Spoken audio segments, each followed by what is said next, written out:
absence of a parent, especially the father. I'm sure having absence of mother as well, would that also brings its own disadvantages.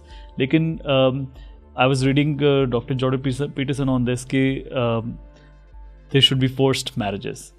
Forced marriages का वो इसलिए कहते हैं कि by any metrics, a child who's raised in a single parent household cannot outperform than somebody who is raised by both parents. So ye bhi, and then I was having discussion with one of my mentors actually, and he mentioned that if you have even if you don't have like your parents there for you, but if you have your grandparents or anybody closer to you in the family, if you get love from them, it is equally good for you. It is as good as you're getting love from parents, because all you need is to feel that you're wanted. तो इसके बारे में आपका क्या ख्याल है? मैं थोड़ा सा इससे डिसएग्री करती हूँ. एक तो फोर्स मैरिजेस ठीक है, वो फैमिली सिस्टम को the best case scenario is that when both parents are involved in parenting. But the thing is के the reason he must have said this is कि आप एक लविंग इन्वायरमेंट में child को जो है वो उसका ब्रॉटअप कर रहे हैं.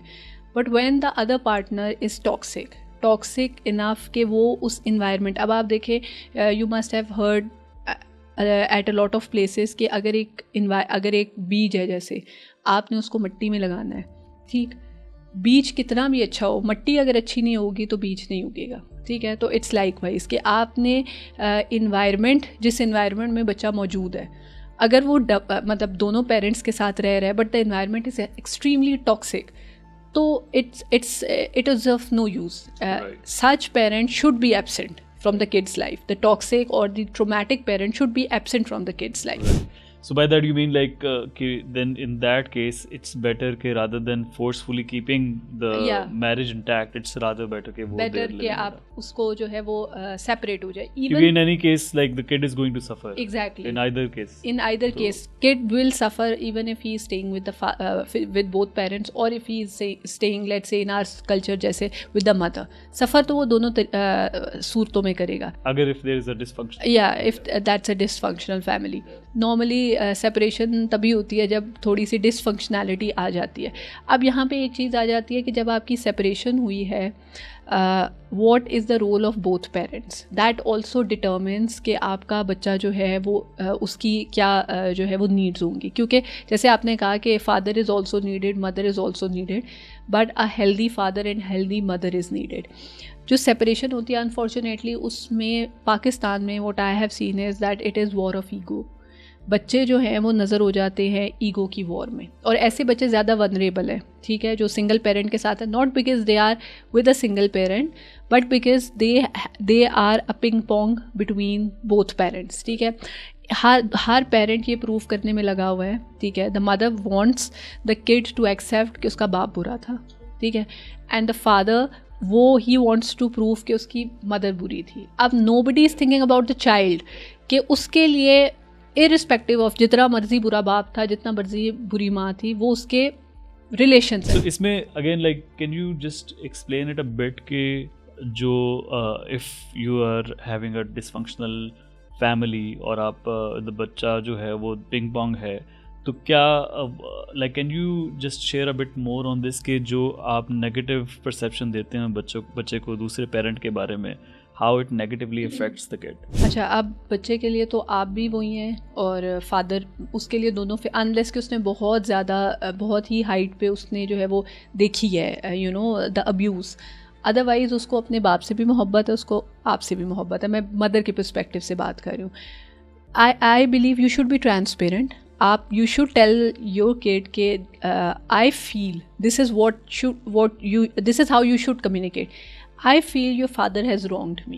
ठीक है, likewise the guy should say that I feel your mother has wronged me in this and this case. You have to be transparent. But at the end of the day, I will not let my relationship with him affect your relationship with him.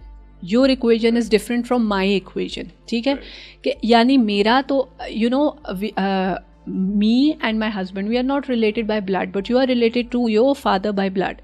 So you don't have to make a relationship with your father based on my relationship with him, this is important, ठीक. If you want to को parent, ठीक है, ये उस case में मैंने ये देखा है कि जो को पेरेंटिंग है पाकिस्तान में, it is creating disastrous kids, ठीक है. Kids with always with low self esteems, hiding, intimidated kids, क्योंकि वो माँ के पास जाते हैं तो वो बाप की बुराई करती है, वो उससे छुपते फिरते हैं. बाप के पास जाते हैं वो माँ की बुराई करता है, उससे छुपते फिरते हैं. They are all the negativity is being absorbed by them. उनको अच्छी बात तुम्हारे बाप ने, and you know the talk, it's like तुम्हारे बाप ने ये किया था मेरे साथ, तुम्हारी माँ ने ये किया था मेरे साथ.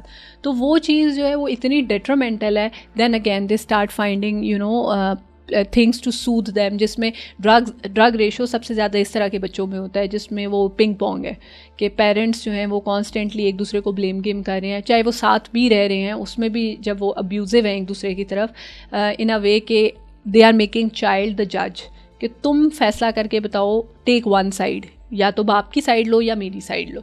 तो वो वाले बच्चे जो है ना वो उन पे ये एक एडेड ट्रॉमा है कि उनको जज बन के ये कहना है अपनी अम्मा को कि तुम्हारा जी मेरा बाप गलत था, या बाप को कहना है जी मेरी अम्मा गलत थी. तो इस लिहाज से तो कोर्ट सिस्टम भी जो हमारा है that is also flawed, because like जब आप गार्डियनशिप के जो केसेस होते हैं उसमें अल्टीमेटली बच्चे से पूछा जाता है कि आपने माँ के साथ रहना है या बाप के साथ रहना है.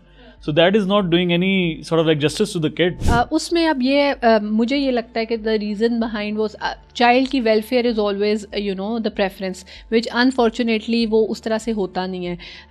मेरी एक थी स्टूडेंट जो अपने फादर, जिसके father who fought for the visitation rights, उसकी she was not allowed to meet her father.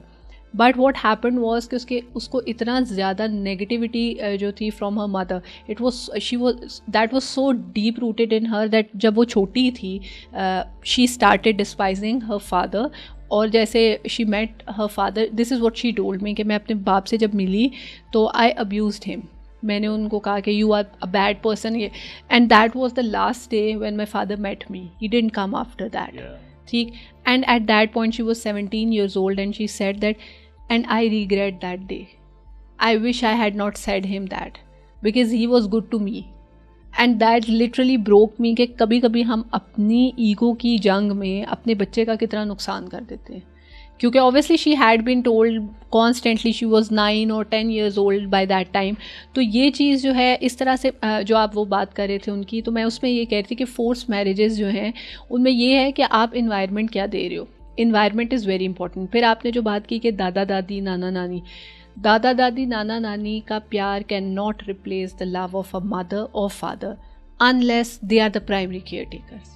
If your mother is not present and your maternal grandmother या paternal grandmother, she takes your wholly solely responsibility, तब that love वो फिर वो motherhood में आ गई हैं, ठीक है. But when your mother is present and she is giving you the love and your mother is not giving you the love, you will always feel that void. तो वो ग्रैंड पेरेंट्स अगर primary care takers है then it will help. वरना at the end of the day आपके साथ पूरी दुनिया नहीं है, आपके साथ आपका एक पेरेंट मौजूद है. और उससे मेरी मुराद ये नहीं है जैसे हम कहते हैं मैं तुम्हारे साथ खड़ी हूँ, वो नहीं. इमोशनली आपके साथ आपका पेरेंट कनेक्टेड है, एक parent. You are done for your life, मतलब यू आर सॉर्टेड. आप ज़िंदगी में कभी फेल नहीं हो सकते.